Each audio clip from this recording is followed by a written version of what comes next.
Akala ko tayo na talaga hanggang dulo. Akala ko buo na yung pamilyang pinangarap natin. Pero, mali pala ako. Dahil minsan pala, kahit buo sa paningin, wasak na sa likod. Sa dami ng gabing magkatabi tayong natulog, sa dami ng umagang sabay tayong nagising, sa dami ng dinaanan nating pagsubok,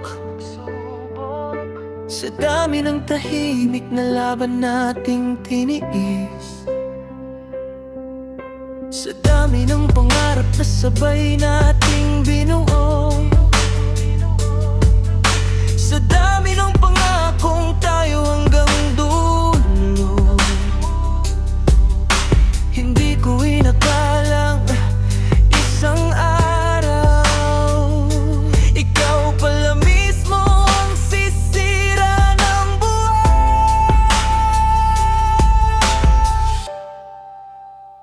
Pero hindi ko alam, habang ako'y nangangarap para sa atin, may iba na palang dahilan kung bakit ang ngiti mo'y hindi na para sa akin. Tanong ko lang, tanong ko lang, anong pakiramdam sa tuwing magkasama kayong dalawa? Masaya ba? Anong pakiramdam sa tuwing magkayakap kayong dalawa? Masarap ba? Anong pakiramdam ng halik na galing sa kanya? Matamis ba? Anong pakiramdam? Ha? Nakakaputang ina.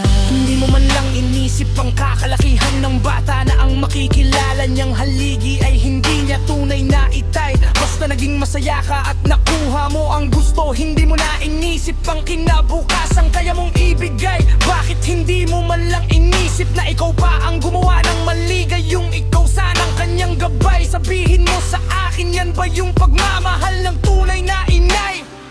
Sa tuwing sumasagi lahat yun sa isip, halos puso ko'y sumabog. Dati mong binuong puso, ngayon pira-pirasong bubog. Ako yung lumaban para sa atin, pero sa huli bakit ako ba ang nabugbog? Hindi ko sa road tumutuloy awitin ito, dahil alam kong sugat sa puso'y muling kikirot.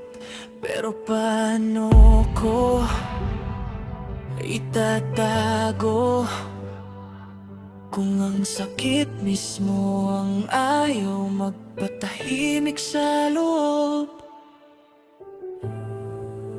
At hanggang ngayon, isang tanong pa rin ang paulit-ulit na bumabalik sa akin. Bakit mo nagawa? Sa pamilyang tayo mismo.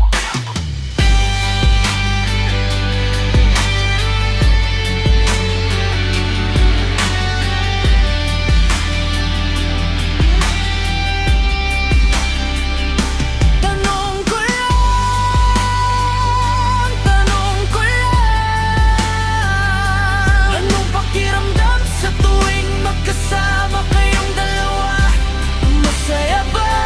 Anong pakiramdam sa tuwing magkayakap kayong dalawa? Masarap ba? Anong pakiramdam ng halik na galing sa kanya? Matamis ba? Anong pakiramdam? Ha? Nakakaputang ina.